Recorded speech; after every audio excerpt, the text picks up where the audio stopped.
Hello, Mavs fans, friends. Welcome to Pod Maverick. I'm Kirk Henderson. Tonight, I'm joined by Mavs Moneyball contributor David Trink. David, how you doing, buddy? I'm doing good. It was a good win. Yeah, David and I just spent the last 2 hours watching this game on playback, and now we're going to talk about it to you. You're probably wondering why I'm here and Josh isn't. As you guys have known for the past several days, I suffered a car accident on Saturday and then came down with the norovirus. I had what knocked Naji Marshall on his ass for like a month. And now I understand, so I'm not going to talk shit anymore, though I will recommend washing your hands and such, guys. Being sick is heinous. Josh is not here tonight because his computer died, and though he probably could have hopped on by phone, we're just like, you know what, buddy, you've worked too hard while I've been dead for the past several days, so he's taking the night off. Well, I bet he's a little annoyed though, because this was just this is the kind of game that makes you want to talk about basketball. You know, it's been several days since I've been on. I think I even missed the Rockets game, so I've missed 3 of the 4. I've missed at least 2 Mavericks wins during this stretch, and then 1 loss, I think, since I've been out.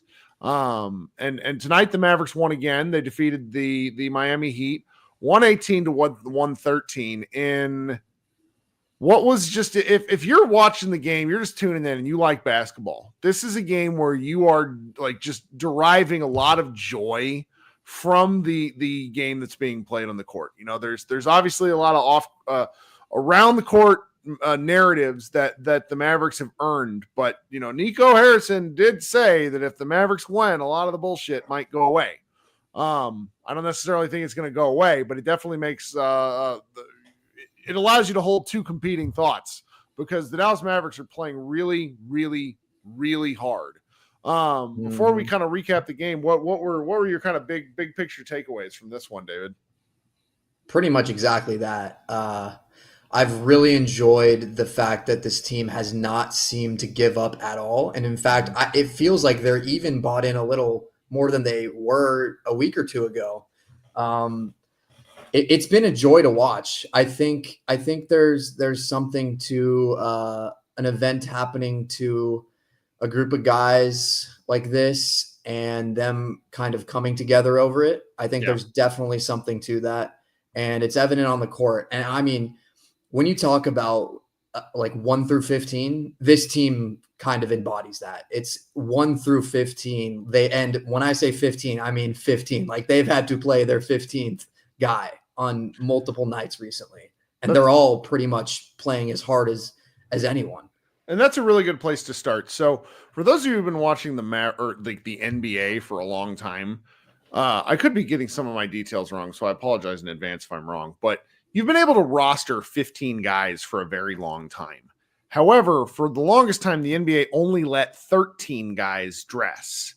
Now, because of the 2-way contracts, you can have up to 17 guys in a given night. So the Mavericks right now, tonight, of their 17 of like potential guys, you know, the guys that are under contract, and then they're 2-way players, because they're allowed to bring 2 2-way players along for any given game if they want, even though they have 3. Tonight, the Mavericks were without, let's just go through and see if we can like name them without looking at the injury report. Obviously, you're without Anthony Davis. Obviously, Derek Lively, PJ Washington, who's ruled out with an ankle sprain. Dwight Powell, who I occasionally seem to forget is on the team now. Kyrie Irving was a late scratch. Klay Thompson was a late scratch. They were both kind of questionable. Who else was out tonight? I'm just like, it just keeps going. Now I am. Is that 8? I think there were 8 guys out tonight. So now I'm actually going to pull up the final injury report, because now I'm just like amused with myself that this was the way. I think that was it, actually. Just to make sure here. So then we ended Daniel Gafford, obviously out with his horrible injury. And then Caleb Martin, who he's out, but we've yet to, I don't really associate him yet with the Mavericks because he hasn't played a minute. Yeah. Dante Exum was available late after missing last night's game. And so it's basically like Dante Exum and whatever remaining Mavericks you could think of, Max Christie, kind of go through the list. The starting lineup was really funny with Omax being, the center again. I tweeted some assholeish. I tweeted like an assholeish photo replying to the Mavericks starting lineup with like all the Dr. Pepper imitators. And I was like, what happened to the game that I love? And then they came out and they played a great game. It was pretty wild because you had 8, let's see here. They only had 9 guys that were available, and every single guy played some minutes. Kyler Kelly, the other two-way guy, only played 3 minutes, but heck, he scored 4 points. And then everyone else really kind of had to gut out the rest of the game, even if they weren't necessarily feeling their best. And it's pretty funny too, because Dave and I are watching this game together, and the first quarter was dog shit. It was really bad basketball where it was we thought this was going to be like an 85-85 game where each team, Miami finished 22-21. And we're just like, oh God, this is going to be awful. And then something happened in the second quarter where like the basketball gods came alive, and we just ended up having sort of it kind of felt like I don't want to be insulting here, but like it had the flow of like an open court run where just like everybody's playing really hard, but there's like the defense just doesn't work. Yeah. Yeah. I mean, there was some both coaches said something after the first quarter, because that first quarter looked like they were playing a couple G Leaguers and a couple two-way guys. And then honestly, the Mavericks looked like an NBA team for the rest of the game for the most part. Yep. And, I think it's earlier, heading in here, I probably would have said, oh, they were led by so-and-so. And then you start looking at the box score and you start remembering how they were playing. And really just about every Maverick had a moment of shine tonight that was really impressive. I mean, Dante Exum is the efficiency expert for this game, like a crisp 11 of 13 from the floor in 24 minutes. To go along with the cornucopia of other stats, just really out here hooping for a guy who had an Achilles soreness issue last night. It was really fun watching him play. I have sort of long wondered. I think he got into a bit of a kind of a vortex in the playoffs last year where his confidence went to shit. But I held, going back to the beginning of the season, that I thought he was the kind of guard who, if he was healthy, was going to help like the Luka Doncic Mavericks.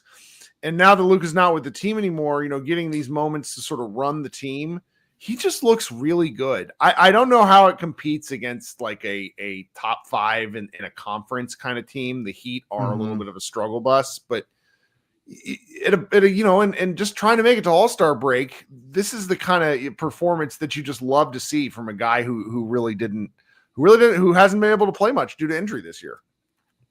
Yeah, I agree. I think the point about what it looks like versus a better team is kind of a key one, because the Mavericks have kind of gotten lucky the last, obviously not the Celtics, but after the Celtics, like the Rockets, the Kings, the Heat, and the Warriors are just all these weird, like kind of nebulous teams that don't really have a strong foot in or out of the playoffs. Like I could see any of them falling or rising at any point. And like I don't want to say the injuries are a blessing in disguise, because I would love if this team was healthy, but it kind of has been in terms of like confidence for some of these other guys, especially Dante Exum, especially Max Christie, especially a guy like Kessler Edwards, who would never be starting at like power forward / center and like doing all these things where he's like in major pick and rolls and like pick and short roll where he's catching the ball in the middle of the floor and making a decision. And now all of a sudden he's doing these things and like 15 points, 8 rebounds, 3 assists. Like I think this stretch has been very important for some of these guys when like the starters start coming back, because they're going to be tasked with making plays, especially considering the way the team is built now, where like they don't really have a point guard. And like I've gotten a lot of flack from my friends for calling Kyrie or saying Kyrie's not a point guard. Kyrie is not a point guard, especially in the playoffs. You don't want him to be your point guard. You want him to be your like executor of an offense in a way where he is the primary guy, but it's not like he's orchestrating the offense.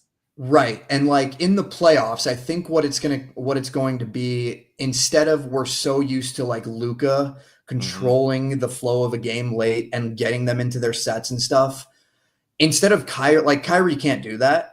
especially after he's playing big minutes, like I assume, and is being guarded full court sometimes and that kind of thing. So the ball is going to get out of his hands early in possessions. And so some of these other guys like PJ and Naji, and I mean, if Kessler Edwards is in there, maybe like Omax, Dante Exum, for example, like they're going to have to make decisions. And I mean, like Omax didn't have an assist, but Kessler Edwards 3 assists, Dinwiddie 6 assists, Dante Exum 4 assists, Max Christie 5 assists, Naji Marshall 4 assists. Like Brandon Williams and Jaden Hardy both had 3 assists. Like 28 assists on 46 made field goals is pretty good. Yeah, I mean, like the flow of the offense has looked from night and day to a couple. Well, and I'll be salty about this till the end of my days. Luka went down on Christmas. They didn't run this offense until Luka was traded, and I'm just like, what were we doing? And I'm nearly talking about a point that I wanted to get to in terms of like the Mavericks, where the fact that they're entering, I want to circle back to this, but the fact that they're entering All-Star break up 4 games over 500 is really, really impressive. And who else helped lead them to that tonight was once again our quiet folk hero, Max Christie, playing 39 minutes. He kept that 15-point streak to start. Like, I don't know if you guys caught that in the first quarter. There were a certain number of players who, let's see here, I wrote it down here. It was Kyrie Irving with 34 straight games of 15 plus points or more, Monta Ellis, Jamal Mashburn, and then Max Christie to start his tenure as a Maverick with this number of many games in a row with 15 points. And, he scored 7 in the first quarter and then really didn't score much again until the fourth. But he finished with 19 points, 5 rebounds, 5 assists, 3 steals, and a block. He did have a couple of hilarious turnovers where it's just like you could tell his just, I don't want to say like mistakes, but it's just a little too much dip on the chip every now and again. But when nobody else is playing, who cares? Like, you want that kind of you want that little bit of zhuzh, like the reps. Yeah, because it's and the Lakers. This is my I follow a lot of Lakers people, always have, and like they're quietly like just obviously they're thrilled to have Luka, but they're a game like last night when they got slaughtered by the Jazz. Like the little things that Max Christie brings to the floor every time he steps out there is something that they're sorely missing, and he's just. I mean, I've not had a chance to talk about him because I've not been on the show, and I keep tweeting about this. Like, he's the guy that I'm going to show my kid tape of. He just makes a difference in almost every play. And I really enjoy watching him.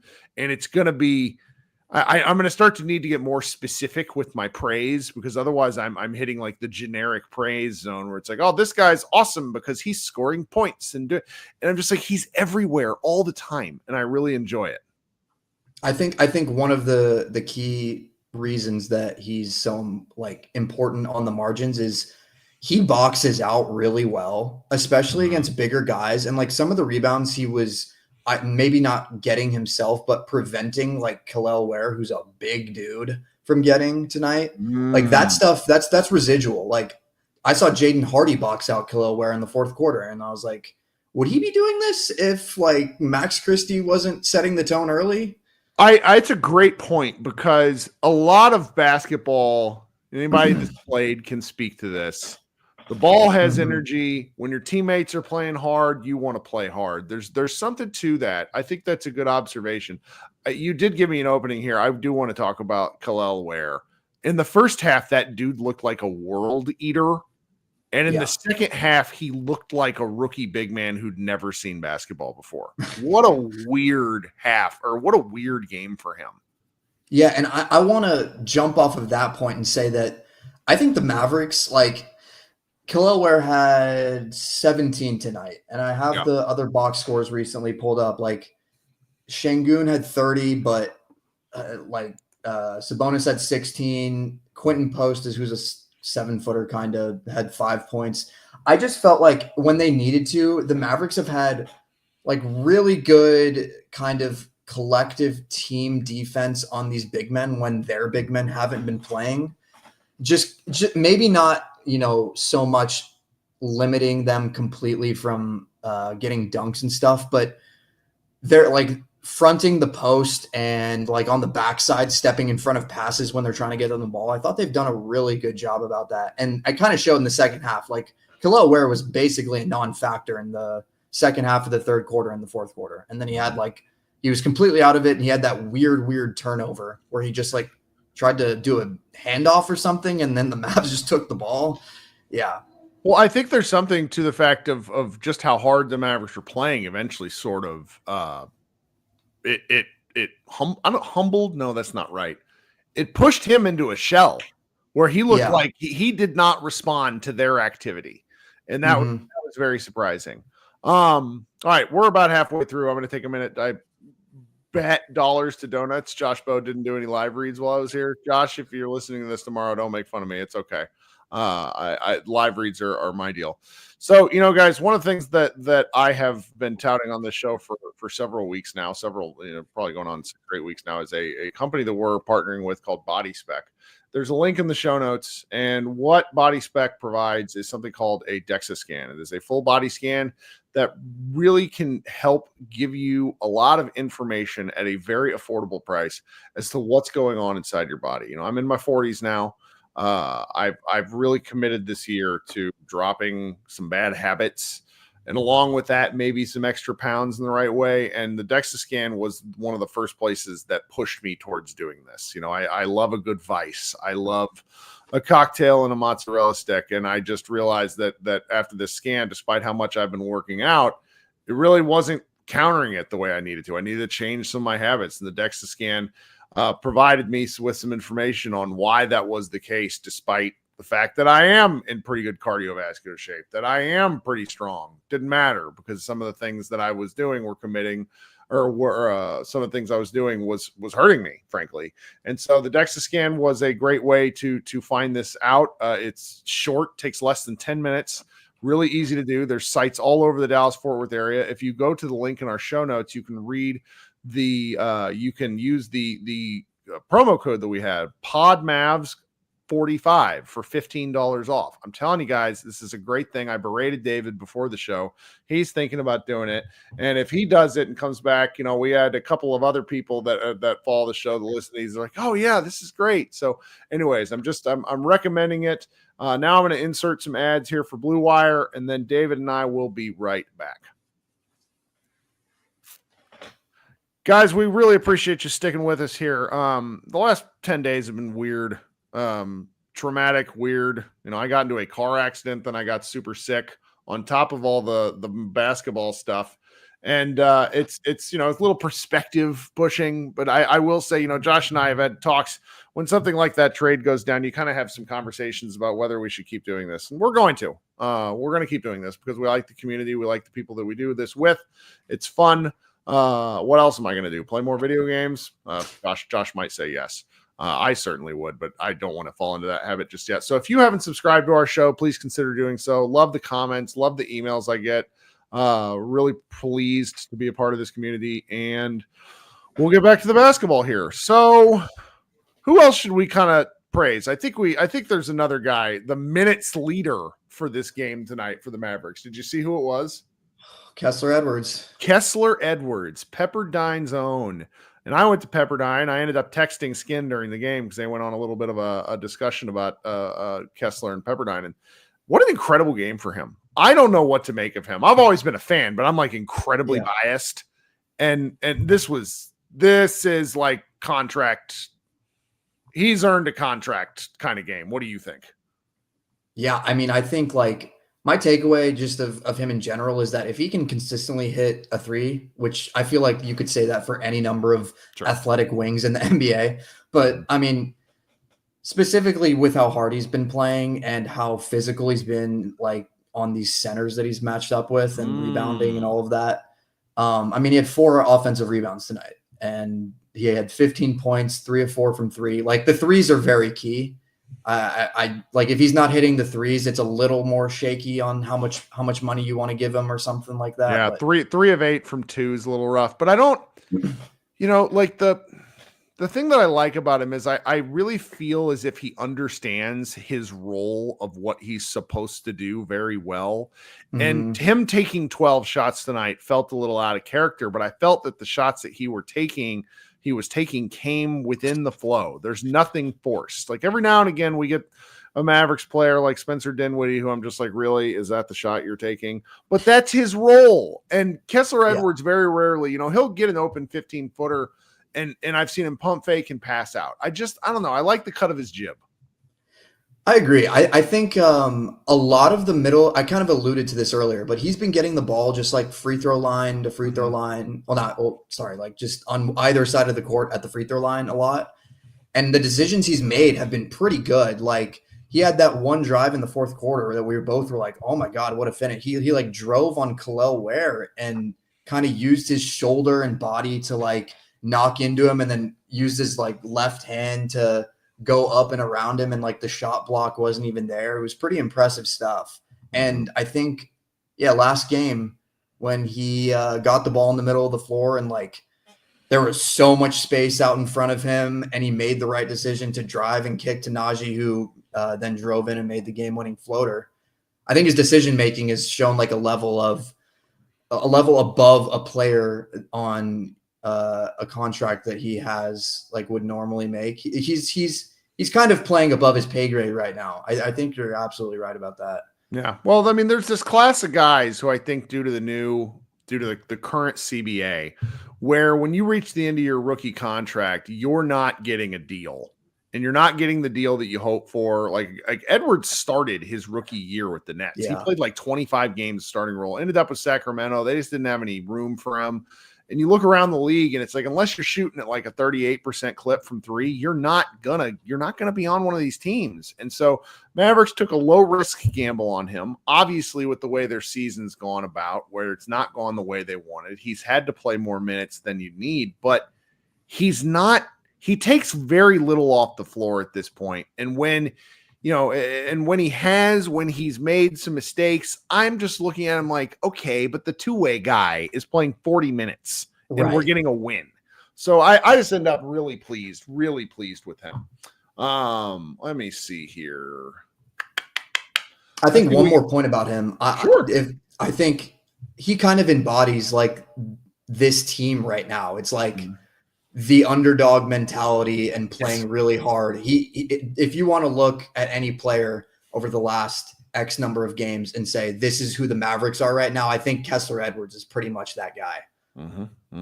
I think that's a very good take. The last guy that we should spend kind of a significant amount of time on has to be our just do everything. Really, I'm glad he's playing like this. Naji Marshall, he 12 points, 9 boards, 4 assists.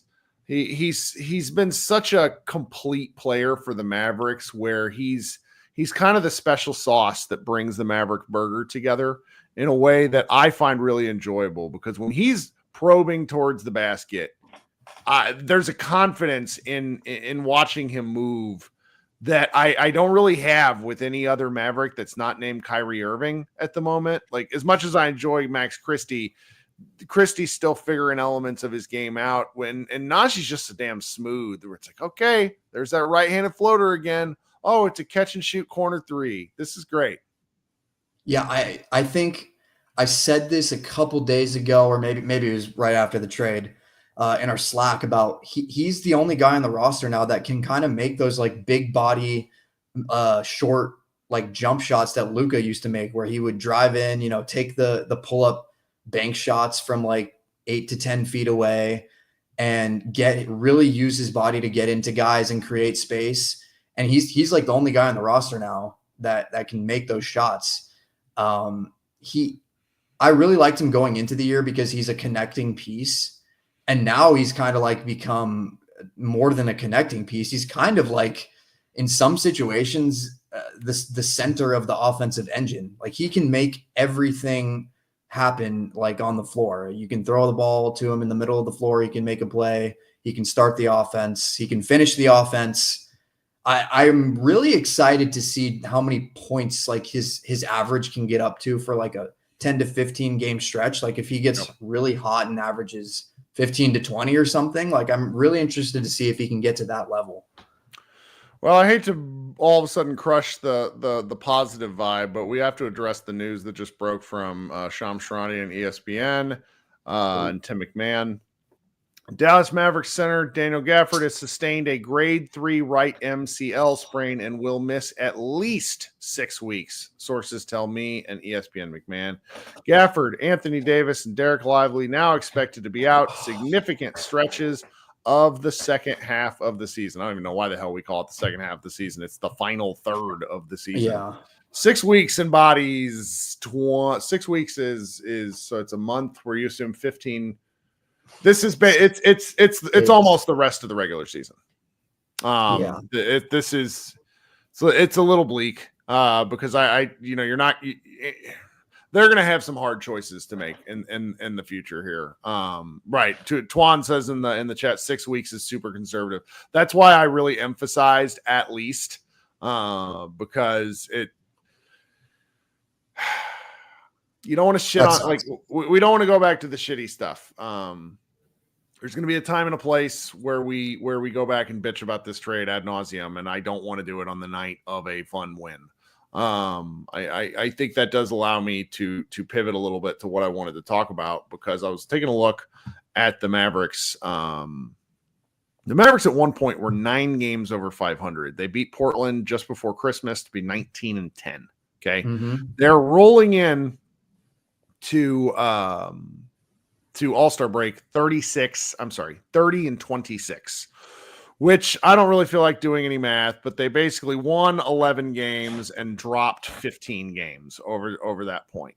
However, I think it is worth noting that they slowly lost ground, where the loss against the Philadelphia 76ers brought them within 1 game of 500. Okay. So after, and that was after the Luka trade. We know this. The Luka trade happened before the Detroit game. It was after the Detroit game. So since that game, the Mavericks lost 2, and then they rattled off 4 out of 5. And the one loss was an overtime loss where DeMar DeRozan took 6 steps on a game winner. Really, did you see that video, by the way? Somebody did an analysis of DeMar DeRozan's game winner, and it's like you watch how many steps he takes, and it's like, how did they not call it? I didn't see that. So anyway, it was really bad. So, you're looking at where they were and just how close it got to the brink. It's uncomfortable.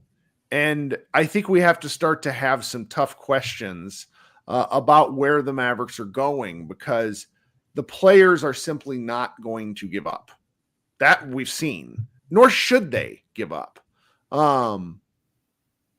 But you also wonder, what are they toiling for? Because one of the things about how they're playing right now, it's online, Saeed. Check Shams Charania's Twitter feed. It's why I started reading Shams Charania's Twitter feed to you. The way the Mavericks are playing now has no bearing on the way they want to play. Like, that's what's really funny. They want to play huge, where the smallest player on the floor is Kyrie and the second smallest player on the floor is Klay Thompson. So that's, and right now, the tallest player on the floor is 1 inch taller than Klay Thompson. So it's like, and that's not to criticize. It's just the vision that they have for the team has absolutely nothing to do with the way they're going to battle the rest of the season. So I sort of wonder, in my just weird place right now, at what point do they look at this and go, is it worth pushing? Is it worth? And I think the answer will be, if Kyrie gets too nickel and dimed, they're going to have to answer some questions. Like, the players aren't going to give up. Like, look what happens when you set X number of guys tonight. They still go out and win a game. But, like, I don't want to say, like, what's the point of getting to the playoffs if you're going to all of a sudden play very different by the time you get there. I don't get it. Not that I don't get it. It's like, I'm feeling like I'm trying to, like, battle with the sense of positivity that I'm feeling right now after winning 4 or 5 and loving just how hard they play, with sort of like the existential despair that comes with like, well, what is the point of all this? Yeah, I'm there too. I think to your point about when would they shut the season down? Well, I think there's two things. One, like you said, I don't know if they can, because it seems like it doesn't matter how, like, they would have to sign guys off. Like I would have to get a 10-day for them to start losing games at this point. It seems like I don't think that anyone on the floor will be playing any less hard at any point in the season. And the other point to that is, I think they only, so the first part is, I think they only shut it down if they start losing a lot of games. And then I think they only start losing a lot of games if Kyrie Irving gets hurt for an extended period of time. And, I mean, he's playing 40 minutes a game. It's not an unlikely thing. He's had a lot of injuries in the past. And, but yeah, they're going to remain in purgatory for at least the next 3 to 4 weeks. And by purgatory, I mean, are these wins worth it versus do we want to try to fulfill this potential lottery pick that we may have this year? I mean, some of this may suss itself out if they go on like a losing streak. Yeah. And it's not really something that like the players ever talk about. It's like you just, I'm sort of looking at it and going, man, just what a terrible, terrible, terrible injury season. I can't. Yeah. And I think the way that the team is seen, like the fans respond to the way they're playing, I feel like their attitude for the rest of the year will basically just be play as hard as we can. It doesn't matter, what kind of strategy stuff we'll have to adjust to if we get to the playoffs, but let's just try to win games, inspire the fans to root for the team again, and then worry about the playoff stuff when we get there. Yeah. No, and that sort of may work itself out. I mean, let's just go take a look at the Western Conference before we get out of Dodge here.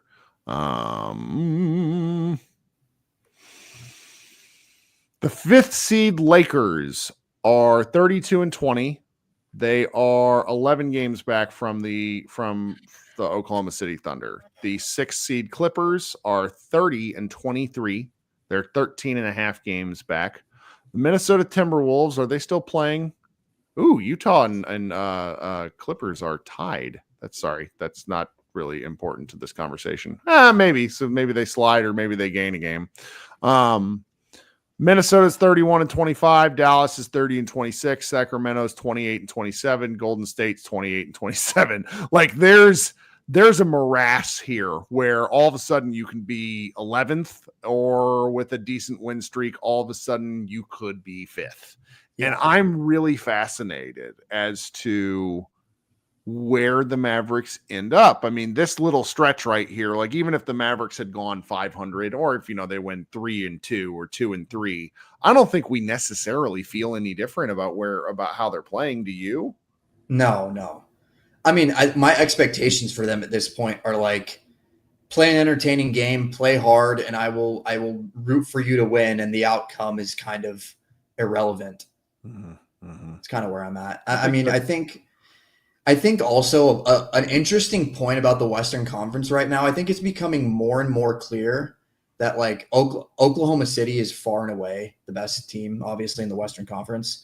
Outside of that, I mean, say the Mavericks lose Anthony Davis for the year, they get like one of Gafford and Lively back. Are we sure that the Mavericks can't at least push one of these other 6 or 7 teams to 6 or 7 games, or even win a series at this point? Like they might just win. They might just win some playoff games. Like at this point. Yeah. Nah, you never really know. Depends on who they'd match up with, but it's sort of fun to look ahead. It's fun to look ahead. Let's go. You go on. You've taken enough of I've taken enough of your time tonight. Guys, I don't know when we'll be back. I don't know, if the All-Star game is fun, if Kyrie does something fun, maybe we'll be back. Maybe I'll host a show. I don't really want to revisit the Lucas stuff right now. I think a lot of people do, or at least want to continue talking about it. I don't blame anybody. I'm a little out of gas. Like I've been joking, we have written in the third. We have 120 post goal at Mavs Moneyball per month. 120 posts, so it's like 4 a day. It's the 13th, and we have 95 posts for the month. Like that's how much all this Mavs, all this Luka stuff is just like our staff has been like writing. So we're here. And Arturius, I'm still sick. I am currently hopped up on enough caffeine to kill someone, so I think I'm going to crash soon. And Josh's computer's broken, so I have some editing stuff to do. So I'm going to get going, but I will maybe, you know what? That's a good idea. I'll probably host a live show during the break, and anybody that can talk, we can, continue to talk about this team. So again, everybody be good. We'll talk soon, and go Mavs. Go Mavs.